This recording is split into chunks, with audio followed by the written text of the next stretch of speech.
Let's be honest, we all do it. On average, a human passes gas 13 to 21 times a day. That's right, every single day, your body is releasing a cloud of invisible, sometimes embarrassing, occasionally room-clearing gas.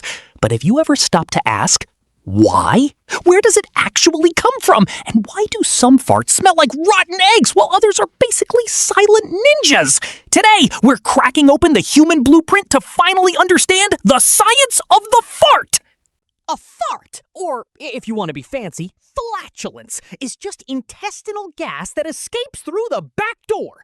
But that gas has to get inside you first, and it gets in through two main routes: the air you swallow and the bacteria living in your gut. The first ingredient is swallowed air.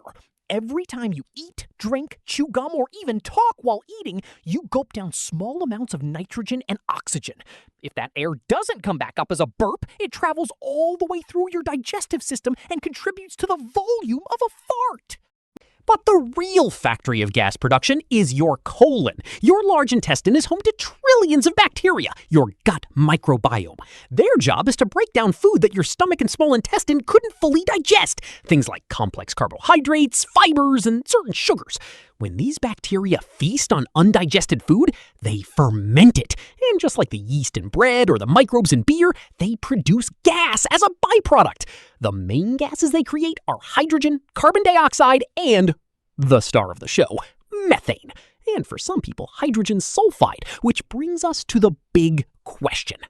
A typical fart is mostly odorless, made up of about 99% nitrogen, oxygen, carbon dioxide, hydrogen, and methane. None of those smell. But that remaining 1% makes all the difference.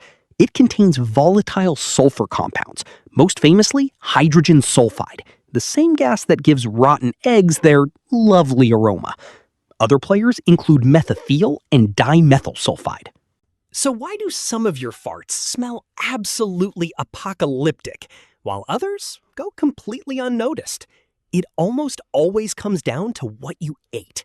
Sulfur-rich foods like eggs, meat, broccoli, cauliflower, and beans feed specific bacteria that produce more of those stinky sulfur compounds. Your personal mix of gut bacteria also plays a huge role, meaning everyone has a unique smell fingerprint. Some people produce methane-rich but low-odor farts, while others produce less methane but higher hydrogen sulfide. Louder in scent, even if quieter in sound. Now, what about the sound? A fart's volume isn't really about how much gas you have, it's about speed, the tightness of your anal sphincter, and the position of your buttocks. Think of it like a wind instrument.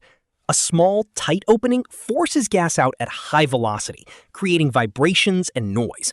A more relaxed exit lets the same amount of gas slip out slowly and quietly. That's the physics lesson you didn't know you needed. If you're ever curious why some meals turn you into a human balloon, here's a handy blueprint. The biggest gas-producing foods are those high in FODMAPs, fermentable carbohydrates that your small intestine absorbs poorly. Top offenders include beans and lentils, the classic, packed with raffinose. Cruciferous vegetables, broccoli, cabbage, Brussels sprouts. Onions and garlic, rich in fructans. Dairy, for those with lactose intolerance. Carbonated drinks, adding swallowed air directly to the mix. And sugar alcohols, found in sugar-free gum and candies. These foods are actually healthy. They just demand a lot of work from your gut bacteria, and gas is the natural result. So if you're gassy after a bowl of lentil soup, congratulations, your microbiome is doing its job. Absolutely normal. In fact, not farting at all would be a sign that something is very wrong. Either there's no gas moving or it's trapped, which can be extremely painful. The average volume of gas produced per day is about 500 to 1,500 milliliters, enough to fill a small balloon. If you want to reduce frequency or smell, you can try eating slowly to swallow less air, identifying trigger foods through a food diary, or even soaking beans before cooking to lower raffinose levels. But honestly, a healthy human blueprint includes a healthy amount of gas. It's just your body doing exactly what it was designed to do. So next time you feel one coming on, remember, you're witnessing your gut microbiome hard at work, releasing gas along a blueprint that's been running since the dawn of humanity.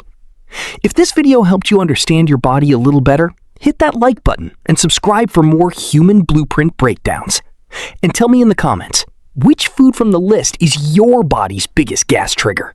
I'll see you in the next one.